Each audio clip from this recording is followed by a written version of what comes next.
What is up, you guys? Welcome back to Twink Revolution. I'm Sam. I'm Gian. And we're here with special guest, Tom Ballard. Hi, Tom. Hi, Tom. Hi. Hello, Twinks. How are you? So Tom is, well, for one, way too fucking famous to be on this podcast. But also, he's Australian, which is okay. Explains the accent. Why are you so ashamed of being from New Zealand or ashamed of Australians? What's your deal? I'm not. I just it's sort of, there's an innate hostility. It's fine. Oh, obviously, yes. No, I don't know. We hate each other. I feel like that's one of those things which people care about until they leave New Zealand or Australia, and then they just don't give a shit. They don't care. I just like to pretend as though I give a shit. So Tom is a stand-up comedian. That's how I first came across him. I know, a little over a decade ago, probably. Oh my God. I know. We're getting old, Tom. It's happening. It's happening to both of us. Fuck you. Not me. I'm going to live forever. Oh, yeah, no, for sure. We'll be on our walkers still doing this. You were a radio DJ on Triple J, which is like the coolest radio station in Australia. And then you had a really cool, fucking weird TV show called Tonightly with Tom Ballard. Define weird. Do you mean bad? No, like in a good way. But it was quirky as hell. Like the first episode, correct me if I'm wrong, had a Nazi furry as a guest, I believe.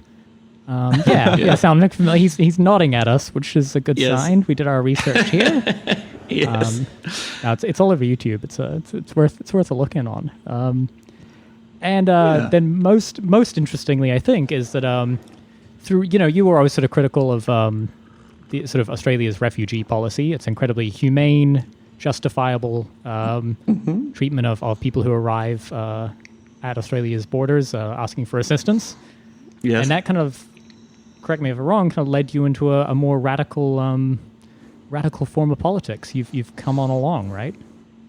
Oh, yeah, I guess that was certainly part of it. Yeah, I think, being involved in refugee advocacy stuff, and involved is a very, very misleading term. I did a show about it. I profited, basically, from the market works. The refugee policy. I put on a show about it and tried to research it and, tried to get a bit help as much as I could as a shitty comedian in the refugee rights movement in Australia. And doing that, you come across a lot of, much more radical people who, open borders people perhaps, or just people who are socialists, and socialist alternatives are at every rally ever. And so you sort of start coming into contact with those ideas. But I guess sort of the beginning point that led me to being on the left, or further on the left, or socialist, would be sort of, just the Trump's election in 2016. My immediate reaction was, to be very sad and just to wonder why people are so mean to each other and why can't we just be nice? And then then I did some more reading. I thought, hang on, no, this is fucked up. There is something's going on here. That Bernie Sanders guy was pretty cool. And then eventually you just listen to enough podcasts and read enough Twitter, and you sort of realize, without actually having to read Capital, which I refuse to do because it looks very boring and I don't read anything.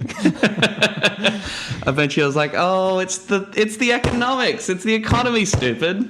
And all that liberal bullshit that I was so invested in, and political correctness and language policing, and this idea that we just need to get the right people in, and right-wing people are mean. They're just born mean, and they're nasty. And so if they're not in power, then everything will be good. I guess the naivety was exposed and the scales fell from my eyes. And now I'm whatever the fuck I am now. Yeah. Yeah. Well, I mean, welcome. Tom had us on his podcast. It's a really cool podcast called Like Up a 6-Year-Old, where it's basically interview format, right? Where you sort of ask people about how they reach their politics, right? And you talk to people you presumably agree with, and some you don't, and it's a cool format. So anyway, we were on there a couple of weeks ago, and it was great. We had a great time. Thanks for doing. Tom You're an example of someone I don't agree with, obviously. Yeah, exactly. See, Tom knows what he's doing in podcasting. He doesn't just phone it in like we do. You guys are great. Oh, we try. Thank you. It's 90% just sex appeal is what we're coasting on here. You should post more photos then. I try to get photos of you guys to post on my page and be like, this is Gian and this is Sam, and it's very hard to do. There's a weird photo of you at an airport, I think. Yeah, we have an Instagram. Yeah. Okay, great. No, we were trying to convince people to thirst trap for us. So that's actually, we didn't tell you beforehand, but like you signed up for that as part of actually coming on the podcast. You're also...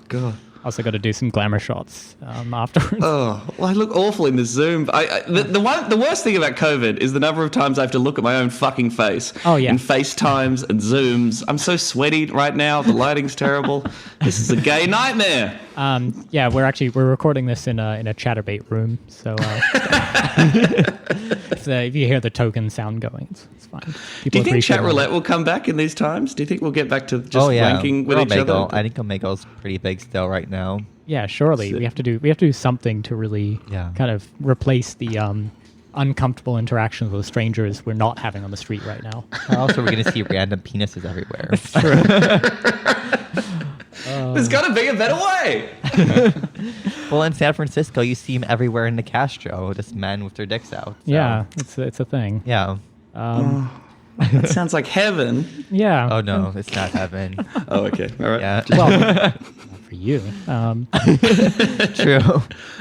So, as I mentioned, you had this show on ABC, which is Australia's national public broadcaster, called Tonightly, and it was a very funny show.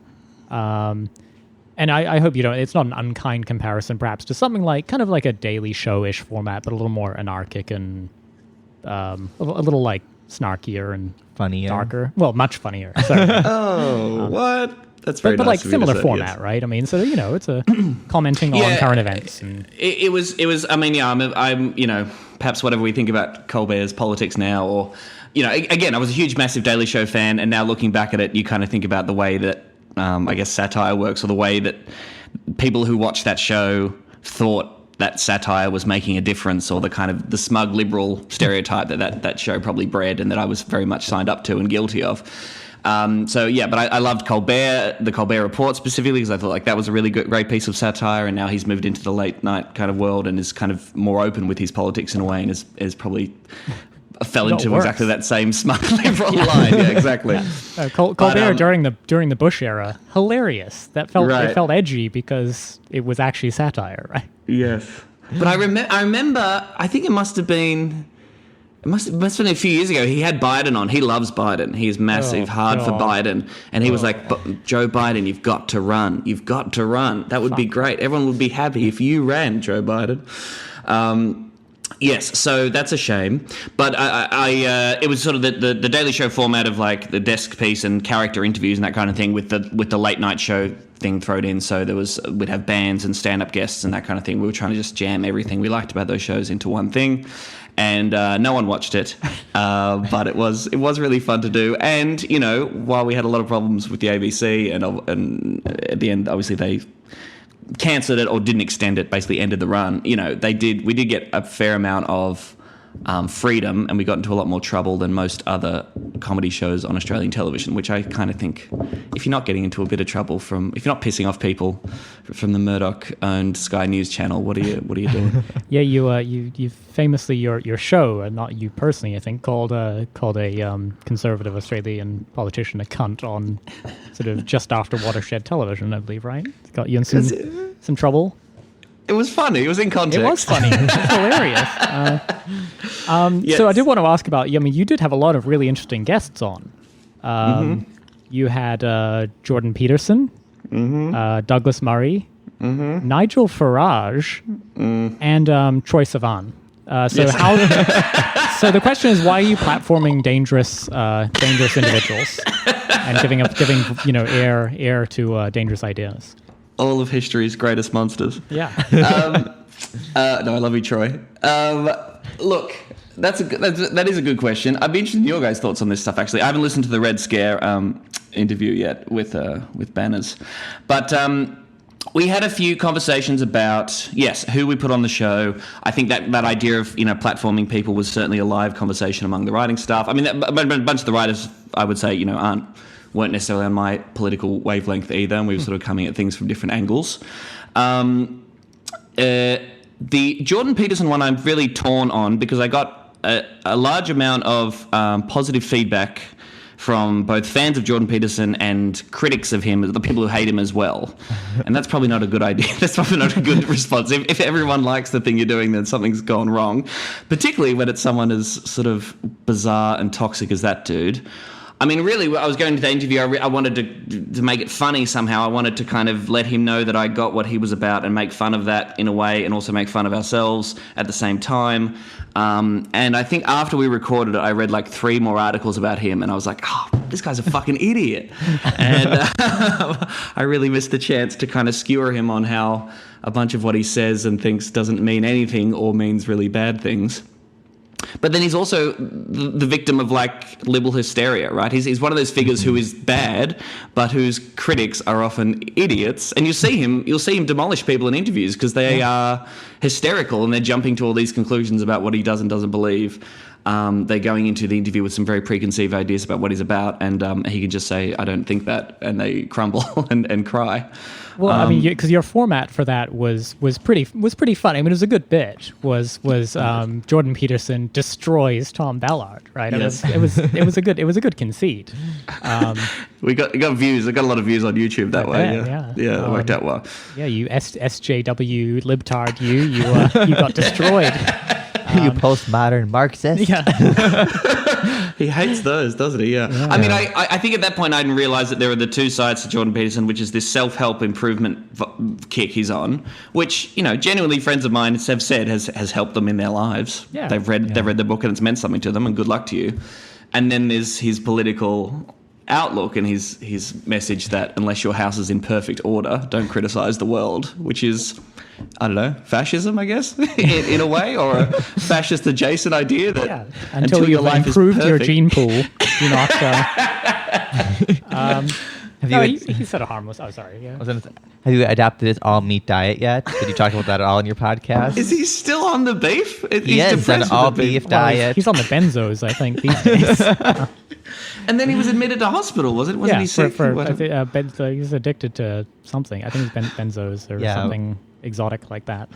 The sort of shit you only get hooked on when you have really wacky ideology. Or lots of money. Sounds like someone's house is in perfect order and he is free to criticize anyone he wants. Yeah, no, it's true. I'm curious, I mean, a little bit about like, I mean, and to prime your answer here for our audience. I mean, I think we fall pretty squarely in the camp of like, it's worth talking to people you don't agree with. Right. And we talked last episode a little bit about the Red Scare episode, which you haven't listened to, but Steve Bannon. And we were sort of saying like these two sort of, you know, Manhattan e-girls basically managed to asking polite, friendly questions, like pretty much embarrass, you know, the chief strategist of the Trump administration. And so I kind of wonder whether you sort of felt like there was a push for you that you were meant to like nail these people on the spot, or you had to like, you know, I don't. What was the performance anxiety like that for that shit? Must have been incredible. Yeah, it was pretty early on in the show too. So, and I reckon we was, you know, I think Jordan Peterson was still, at least from an Australian point of view, maybe a little bit fringy. Or in that same tour, there was a lot of media attention about him, and a lot of them involved big explainers as to who this guy is and why he matters. So, probably for our audience, at least watching it on television, you know, you had to do a lot of sort of setup and sort of lead people through and explain what this guy's about and what he thinks, which is, you know, hard to do too succinctly. And then on top of that, you got to do some jokes. So it was like quite a tall order. I certainly agree that, I mean, yeah, whether Jordan Peterson does Tonightly or not makes absolutely no difference to his influence. Or, yeah, it's not like we're contributing or we're giving him the Tonightly bump. he was fucking helping us, if anything. It's one of those, what is it, looks good on your resume, or sorry, good on your resume and bad on mine. Bad on mine. Yes. It's probably yes.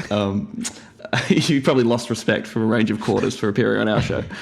But I mean, like Milo Yiannopoulos was a good example, right? So Milo was touring in Australia, and we had this sort of live conversation. We thought like, there's probably lots of funny stuff you could do.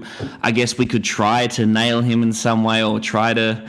But then that felt more like I think he's already won by being on the show, because like he literally just feeds off as many appearances and as much media attention as humanly possible. So I think you didn't do Milo? We didn't do Milo. No, we did a bit about Milo. Yeah, we did a bit about Milo where we sort of took all. I mean, he loves this kind of I'm being silenced vibe, and we just played endless clips of him being silenced on Australian television, appearing on a bunch of reactionary news sites. That's amazing, because actually we've got him on the line. We're actually Milo. Yeah, this is just the whole point is we're just trying to do a confrontation with you, really, trying to understand why you deplatformed poor Milo. Is he doing it for money? Is he still bankrupt? Is that where Milo ended up? He is, He's right? still bankrupt. Oh, good on him. He did a recent debate with some right-wing nationalist in the U.S. What's his name? Fuentes? Nick Fuentes. Yeah. He's like an ethno-nationalist. Attractive. Despite being like Latino and stuff. But I mean, I think he's coming back up. I think he'll have a book offer like in a few years, no doubt. But this is me going off script a little bit, but I am curious. I mean, Australia has some interesting racial politics. Do you want to just weigh in on that? Do you want to give us give us your 15 seconds of the race in Australia? Is it a racial utopia like we all do? Yeah, it's solved racism over there, right? It's fine. Yes, we don't see race over here. Perfect. Oh God, yeah, racially it's real bad. 15 seconds. Fuck. Well, no, I kid. I only say because maybe it's more interesting to ask you from my perspective, at least, how it's changed. Because there always used to be a joke where Australians would call New Zealand sheep shaggers. Say we fuck sheep. I say, yeah, no, sure. We love them occasionally, but we've never committed genocide. So, whoops. Touche. Yeah, but I think, do you feel like things have turned a corner in Australia? It just seems like at least what we see, like of the sort of the discourse coming out of Australia, it seems like things have come a long ways since maybe like the late 90s or something, when it was really like Pauline Hanson and boat people and. Oh, I mean, they're still real fresh. They're still real good. I mean, as the conditions and people's attention spans get shorter, and new shit starts happening, and when your country catches on fire, we do tend to take a break on the whole. Black and white Muslims are coming to kill us. I'm sure Muslims will be blamed for the bushfires at some point. What if they figure out a way to get that? Yes, big time. Inshallah. I mean, Pauline's comeback was remarkable. She in the 90s. So Pauline Hanson is a right wing. She leads a party called One Nation. She would be the Nigel Farage equivalent in Australia, except probably less politically effective. Yeah, One Nation is such a good. If you're going to name a sort of fasci party, it's really high up on the list of names, right? It's good. I mean, yes, this idea of unity that fascists have, which seems to mainly involve, killing anyone of difference, is always very interesting. But yes, she was big on Asian immigration in the 90s. She famously said that Australia was being swamped by Asians in the 90s. Then she sort of, I guess, sucked up the votes to the right of the Howard government at the time because of her sweet racism. Then she gets voted out, and then years later actually gets voted back into the Senate. She comes back on the new anti-Muslim kick. Is she the one that wore the niqab in the media? She did. Yes, I remember seeing that. She looked really good in it. Yeah. She looked great. Who wore it better, right? Sharia law, a halal certification, climate change is a hoax, Islam isn't a real religion. That was always my favorite one. That's a good one, because she's quite Christian herself, right? Is she? I guess so. Only sort of culturally when it's convenient, maybe. Sure. Actually, Shakira law, so.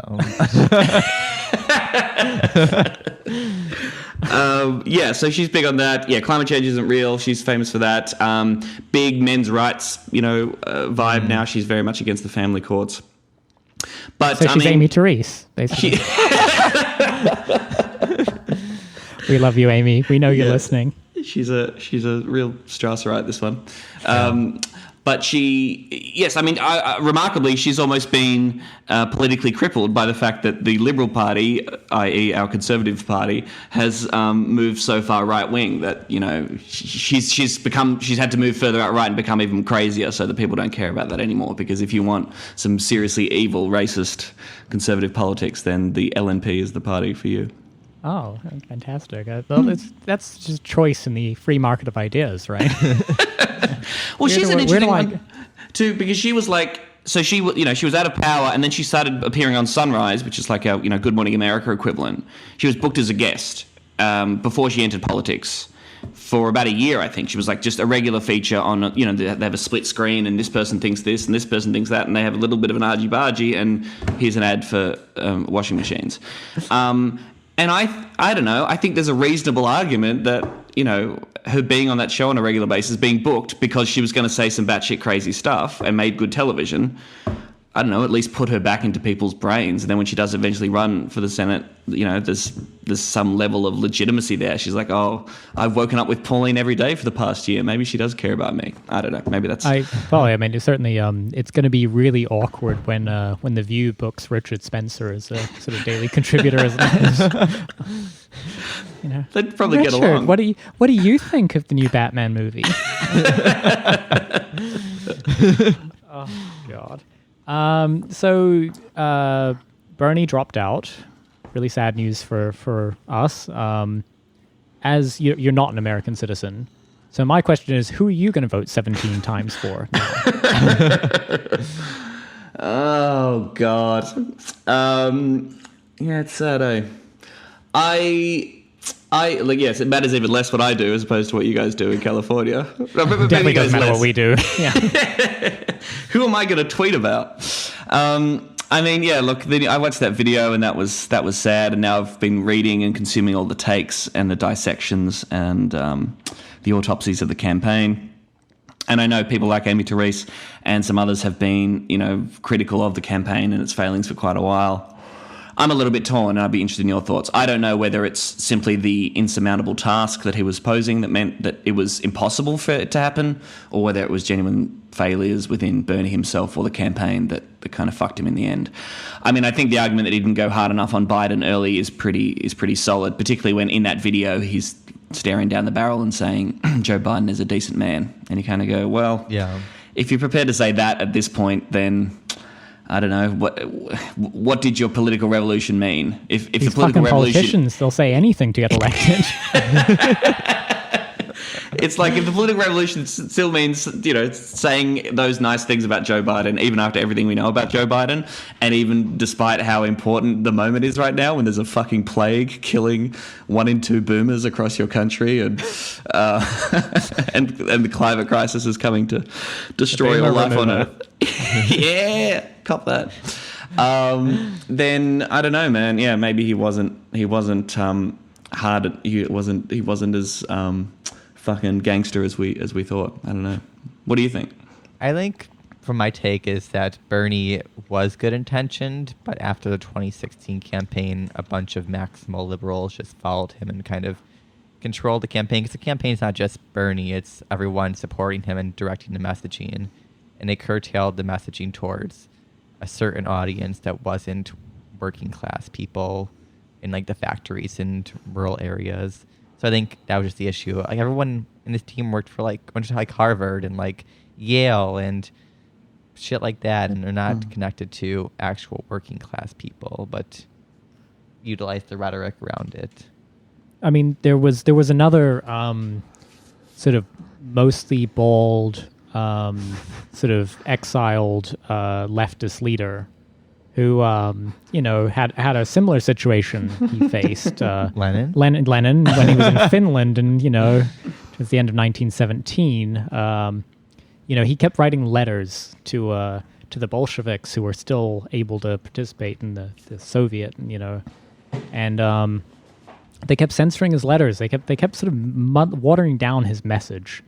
And then he turned back up and kind of went directly to the people and fucked shit up, and it was insurrectionary. Bernie didn't do this, so I don't know. I don't know any history after 1918, so I don't know if there's any other examples we could draw upon that are more contemporary, but it's mostly a sort of hairstyling and left-wing politics thing for me.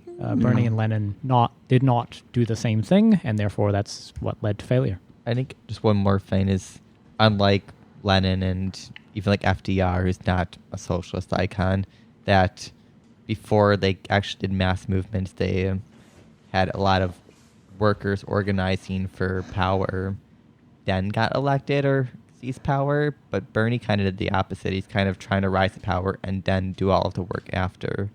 So I think that was probably one of the areas it just kind of messed up. And it wasn't the right timing. It was just poor timing and bad messaging. And I think it's a mix. I blame the voters, or the dumb voting idiots in your it was racism. Fucking country. It was anti-Semitism and racism against anti-Semitic Bernie. It was tropes. Everyone doing tropes. I mean, look, I don't know if you heard the Chabo episode on it, but Will was going pretty black pill nihilism and was sort of saying, I don't know, if during a public health crisis people still don't recognise the importance of universal health care, fuck 'em, I believe was his phrase.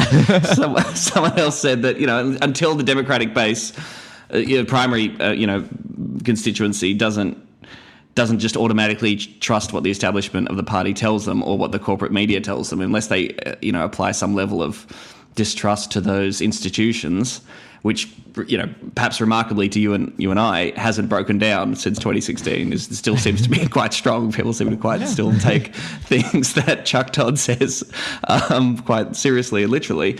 Something a candidate like Bernie Sanders is never gonna succeed, I guess. I don't know. I am not to go more Marxist than thou, but I did feel like there's been a desire to sort of do some pop psychology on the electorate, which I always feel like is sort of anti-materialist in its root, right? Because you sort of have to say either the conditions were wrong, right, or the strategy was wrong, and it has to be one of those two. If we're sort of relying on explanations about the zeitgeist or what was going on in the heads of voters, we would sort of claim, right, that if you sort of got the moment right and the message right or the program right, then it would be inevitable, right? You could not hold down the proletariat from taking power. Well, they fucking haven't. So whoops. Tanky.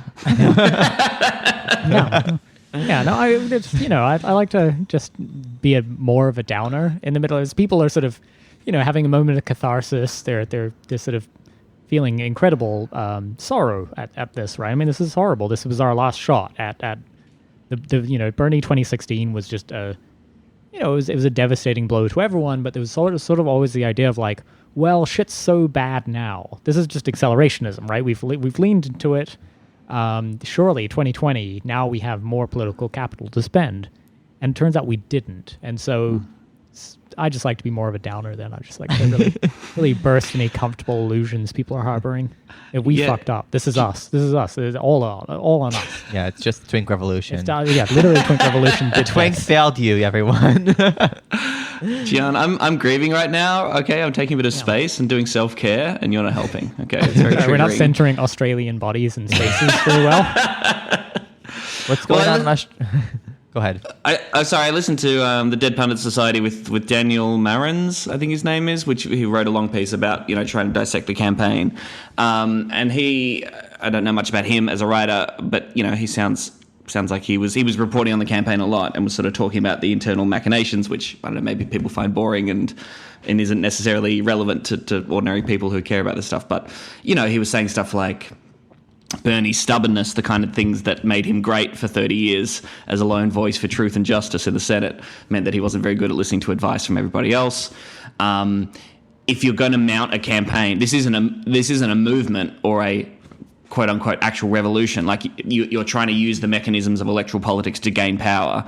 So it's not necessarily a bad thing to use some of the dirtier tricks of Washington political establishment, and maybe the pure idea that we don't have to do that and we don't have to use these sort of consultants who, might be mired in a world that we despise with every fiber of our being, but they're quite good at it. And like, I think the guys who made Bernie's videos in 2016, like the quite, the Simon and Garfunkel kind of vibe, which, I watched those videos and I started to cry. Those guys weren't brought back in for some reason for like interpersonal bitchiness reasons and that kind of thing. I don't know. There's probably a bunch of there was a narrative around like, certainly for the 2016 campaign, some of the ideas that like, Bernie wasn't connecting with say African American voters, or if Bernie had a women problem. They really took these to heart, and in some sense, right, like from a balance of justice in the universe perspective, maybe it's nice that they really took those criticisms on board, however disingenuous they might have been at the time. But then they tried to really correct, but like. To the extent that like the message discipline in that campaign was awful. You had Brianna Joy Gray, who I really like. I like her writing, but you had her sort of like acknowledging that Bernie had a problem persuading African American voters to vote for him. Yeah. And it's like I think it was Amy that made this point. So we're just she grilled Brianna Joy Gray last night. Like, oh really? I didn't. Like quite hard. I couldn't fall asleep her. last night, so I was up till like 4 a.m. just reading for like Amy tweets because I'm like, let's catch up, because she just kind of let it all loose. She let out like an all insiders like episode of what everyone's. But she's not on Twitter. Wink. Yeah, she's not on Twitter. But I mean, to the extent that like that kind of message discipline in the campaign seems, well, I mean, and only because you're Australian, I'm New Zealander. Just gotta keep reminding people. But like we're used to being on the left and getting our asses kicked over and over again. So I feel like we have something to teach the American electorate about getting your ass handed to you over and over again, because we just lose all the time. Like it's just a thing we do. But there is a whole thing about sacking ministers, right?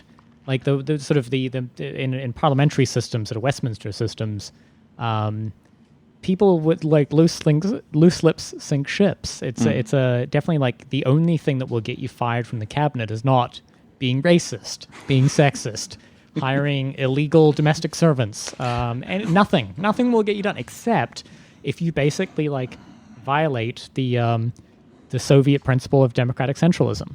Right.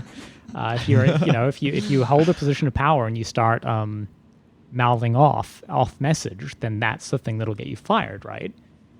And I feel like the Bernie campaign suffered from a lack of message discipline, fundamentally. Like I don't think they could form a coherent message around like, what is this campaign?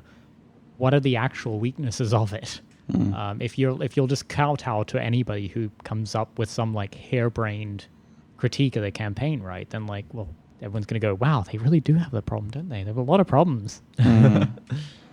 Yeah, certainly taking the nasty Bernie bro narrative seriously, or giving that any countenance or time or whatsoever was probably bullshit. And then talked about the Warren Bros, all three of them. And then, well, that was another great take too from your big fat wet president, is that it was Elizabeth Warren who destroyed Bernie's campaign. What'd you make of that sweet analysis, Mr. Trump? I don't know. It seems he's right on. He's our president. Why would we doubt him, Tom? We love America. Yes, of course.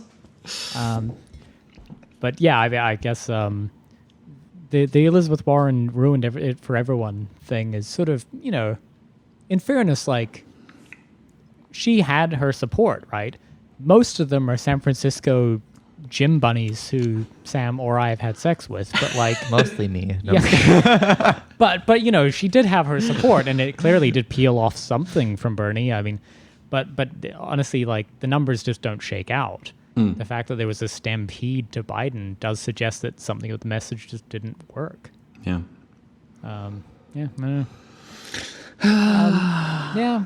Wanted to change tax entirely. Okay. So you're a stand-up comedian, and you've kind of touched on in previous... Say something funny. Yeah, say something funny.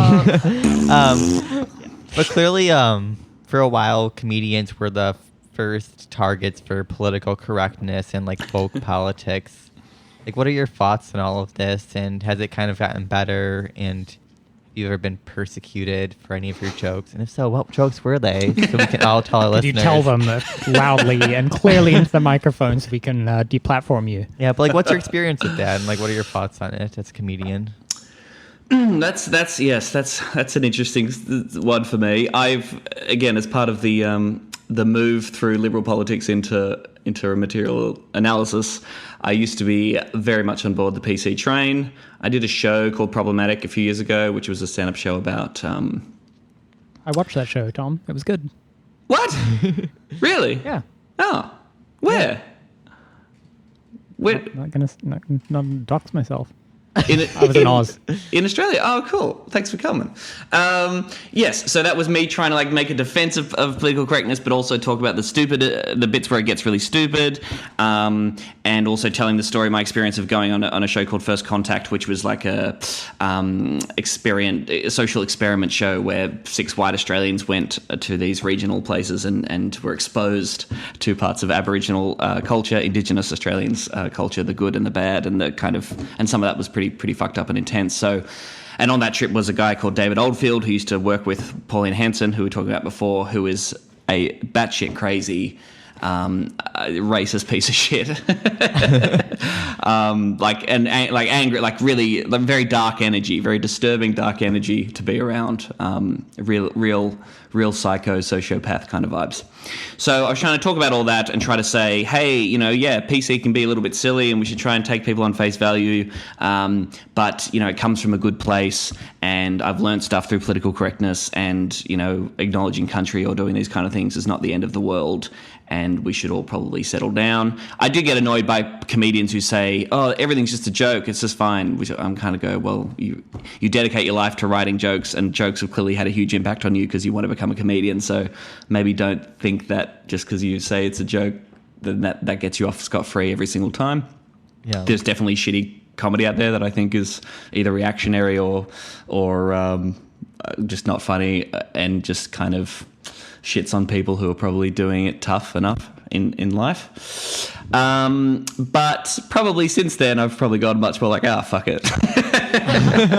I watched the new Louis C.K. special. I'm sorry, I don't know if that makes me bad, but I did. Very problematic. We're cutting this off right now. No, you guys. Yes, I gave him some money because I really wanted to see how he dealt with it, and it did make me laugh.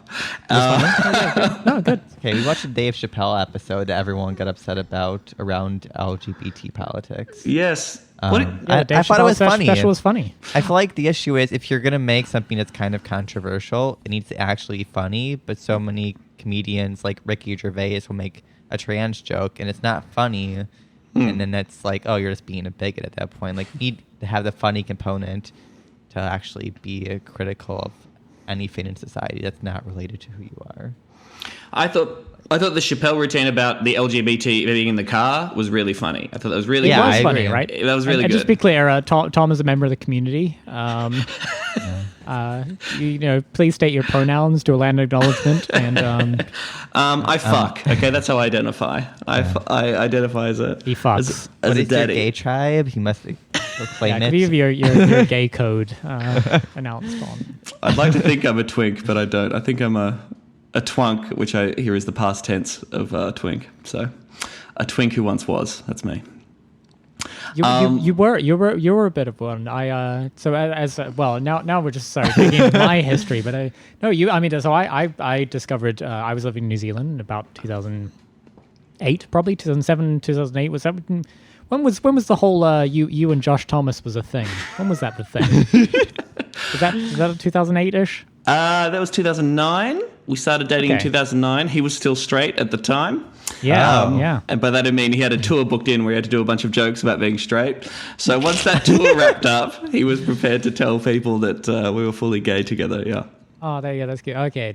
I was living in the UK by that time. I'm not sure. There you go. Anyway, so yes, Tom definitely twink Australian comedian at the time.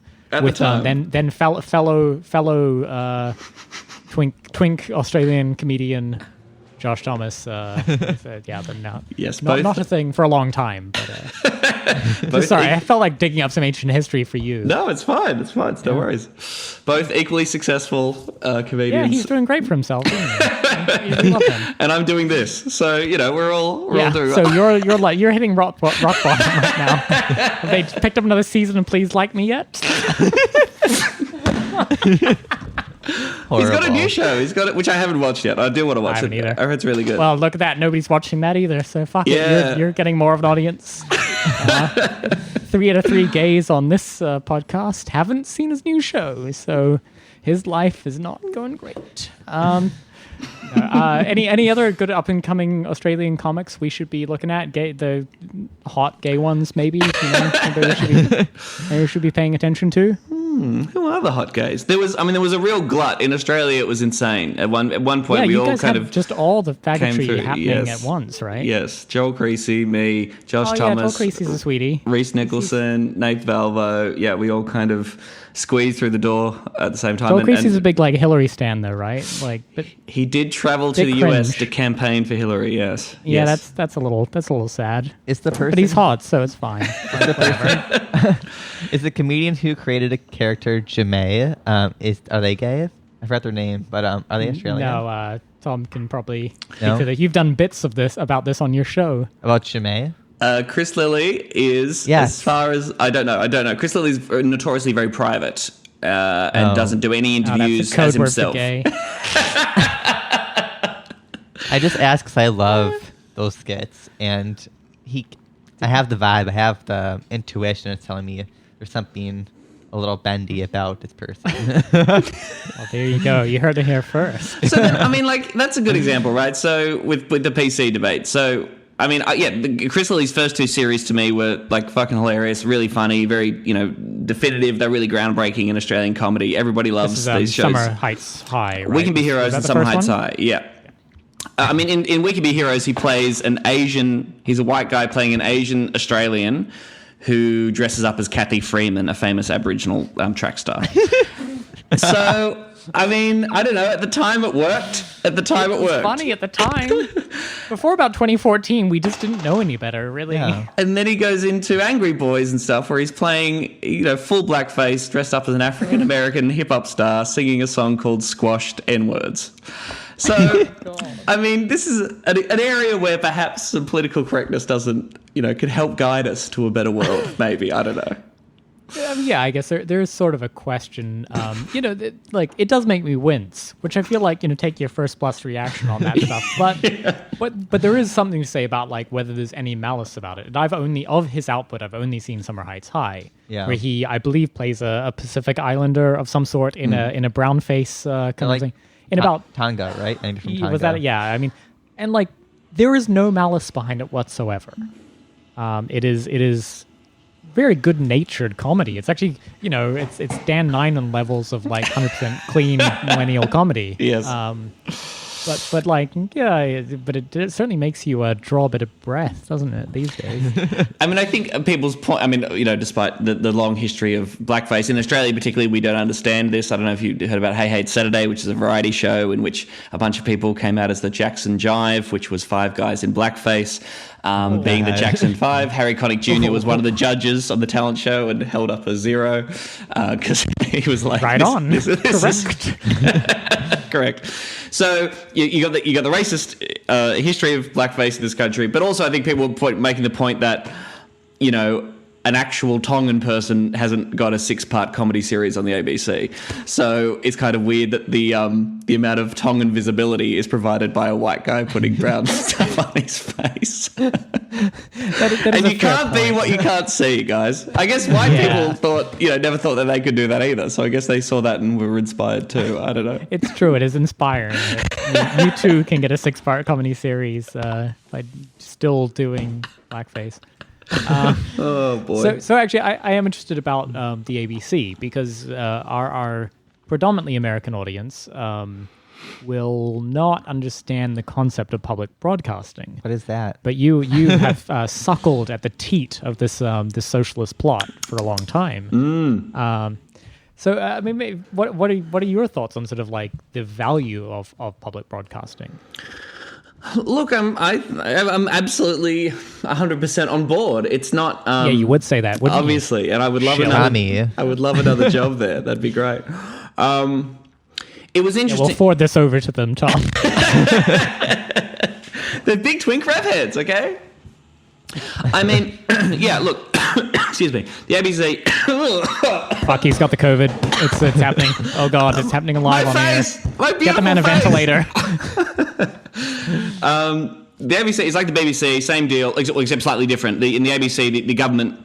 Australian government funds all the taxes for the ABC. There's no advertising. They have very strict editorial guidelines and a certain remit.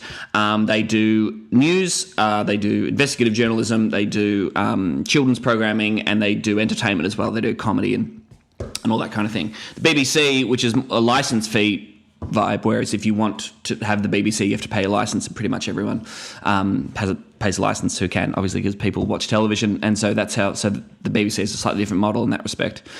It is the constant focus of culture warring. The right wingers will talk about the $1 billion that are spent on the ABC every single year. And look, the ABC produces a bunch of shit sometimes, because it's a big organisation that's, while its existence is based on public money being spent, it's still pretty conservative in a range of different ways, and you'll find that in the blowback that we kind of got as a show sometimes. But you can't call people cunts, Tom. No, turns out, which I think is good. You can actually, right? Like, we did. The ruling came down; you were allowed to. We were totally fine to do that. Yes, congrats. Thank you. But I mean, the most important bit of the ABC is that it's investigative journalism that doesn't have a corporate agenda, that doesn't rely on advertisers to keep going. During emergencies, like during, I don't know, a bushfire or a giant public health crisis, it's quite good to have an emergency broadcaster that can tell people information. And that won't collapse if advertisers start pulling their money because no one wants to buy anything because they're all trapped in our houses.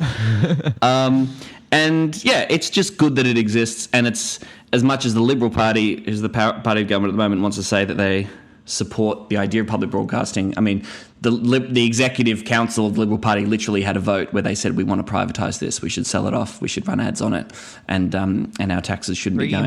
Free market. And just to be clear, I mean, public broadcasters in Australia, like, they still, the 6 o'clock news is still going to report on a political scandal where the Prime Minister is, doing something dodgy or whatever, right? I mean, they're sort of not politically partisan per se, right? Even though, as you say, they sort of might have a conservative outlook. No, I mean, yes, they're not government broadcasting. I mean, this is the free marketeers, the right wingers say it's bad that the government has control over broadcasting, but at the same time make the argument the ABC is a left-wing Marxist organisation. So even though we've had fucking 7 years of a Conservative government here, and the Conservatives keep getting voted back in a country in which the ABC is on board and providing people with news. Right, so our propaganda is not working. Yes. It's not cutting through. Weak sauce, yeah. Yes, we forgot to factor in the shittiness of the situation. And also just, if you believe in the free market and people voting with their feet, ABC is regularly the number one online news source and the most trusted voice in news in Australia. Now, again, there's a bunch of problems with it. I would say that they have a bias towards the status quo, almost certainly. The neutrality debate is constantly thrown around the ABC, this idea of, we just call them as we seize them, and we're just a neutral voice, as opposed to being on the side of, I guess, the powerless and trying to hold power to account. Sometimes they fail on that front. And there's a pretty cozy media community in Australia across all the different various forms of media. People move between jobs all the time, and I reckon ABC journalists are probably pretty friendly with politicians on a regular basis. Mm. They're all sort of part of that same media political class. But I once went to a Pride Sydney Mardi Gras party in about 2008, which was filled. It was the exclusive area, the upper floor of some club, which had a bunch of Australian media stars, and I learned about the cozy relationship, right? I'll tell you about that, yeah. Did you fuck them all? Did they all fuck each other? I did not. No, but they were certainly, yeah. Only most of them.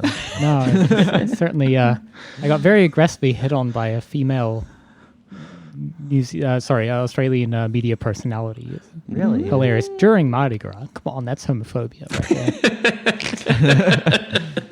You mention Me Too. That'd be good.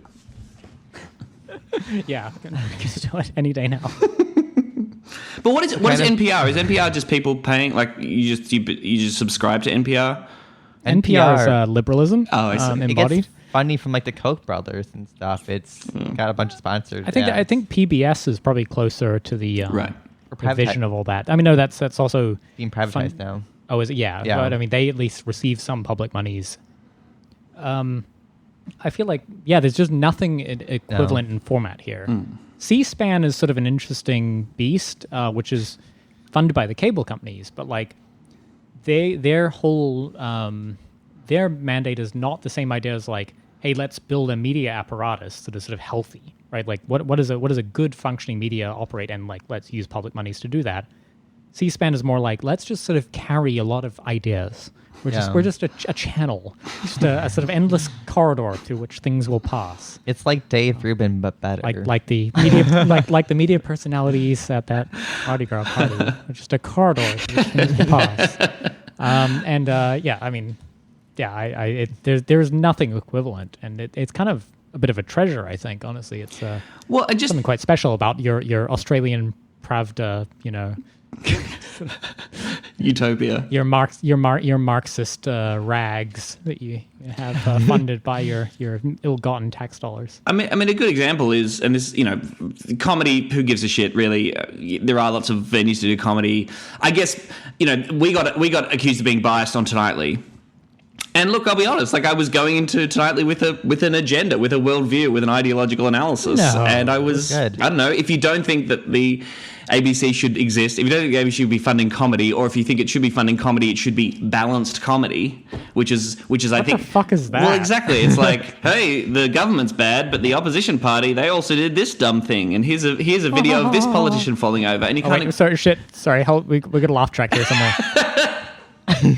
Oh, amazing. That's good. That's just good comedy. Good, clean comedy. They're all bloody clowns in Canberra, if you ask me. I mean, look, I took the gig because it was a fun gig to do, and we got to be a little bit naughty and it was a good show. Throw stuff out there. It was a very good show. But a show called The Checkout on the ABC, which, wasn't always the funniest show on TV, I guess, but it was a consumer affairs show, right? And there's a long tradition of that on the ABC and in the UK too, which is like literally saying, this product is fucked. This company is ripping you off. Here's how they're doing it. And literally saying, you should call this company and get angry at them for fucking you over. And here's how this whole, system works. And here's how the government's ripping you off via this company and stuff. So it was like literally, a level of public journalism and kind of, a task that could not exist on literally any other commercial station, because the commercial station will say, well, what if that company wants to advertise with us? We're not going to let you cover that topic. So just examples of that, just one small little resistance against, the market in some way, I think is important.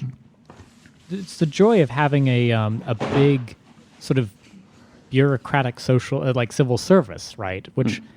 yet again, in the U.S. doesn't make a lot of sense, because most of the civil service is a sort of weird political appointment, like sort of sinecures that are traded around every time the president changes. Mm-hmm. Whereas the idea that you just have this sort of permanent bureaucracy that are sort of like, they're going to have their own partisan whatever, but they're not. That's not what they're there for. They're not a political appointment, right? It's like the head of the ABC, right? Is just some lackey who's been there, I assume, a long time, and sorry, wait, Tom wants a job there. Never mind. Sorry, this amazing, just visionary person who is, they're visionary. Yep. It's very attractive. We are all very gun-looking. Yeah. Other bit of controversy just from in our world. To wrap up here. The ABC has been admitted to Eurovision in the last few years. What the Australia's fuck? in Eurovision. What the fuck, Tom? Your nomination this year was crap. Why did you choose her? Well, A, why are you not hosting the Australian Eurovision coverage? And B, for one, is this homophobia that you're not the host? And then B, what the fuck were you thinking? Tom? Well, Why did you pick them? I was really hoping to host the coverage last year because I really want to go to Israel and just rub it in their faces. You know, those stupid little Perfect. Palestinian idiots. That was a source of much controversy between me and Joel Creasy, which might give you an idea of where his politics are at. But He's still hot.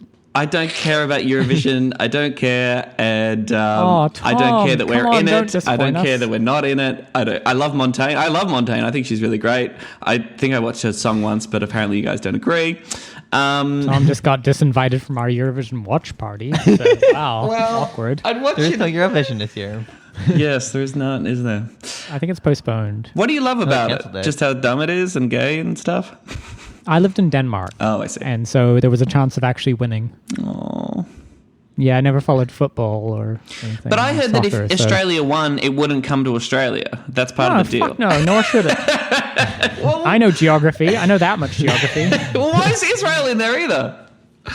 Because they're viewed as Europe. Because they're a political ally, and it's important to preserve the racial purity of. Oh God! Oh fuck! I actually don't know.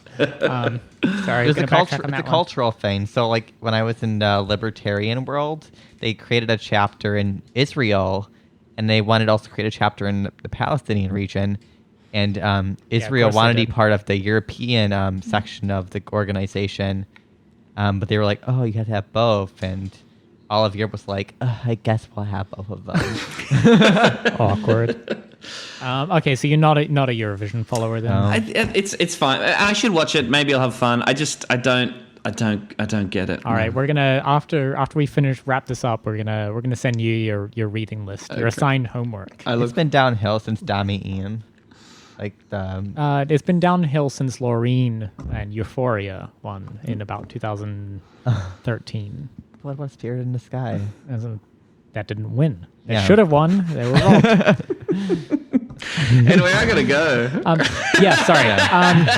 I don't really. I just don't want to keep talking about Eurovision. You're bored of this. Okay. Sorry, we wanted to just very quickly. So you had a bunch of fucking stand-up shows canceled. Oh, yes. The our current economic cliche. When are you coming to the US?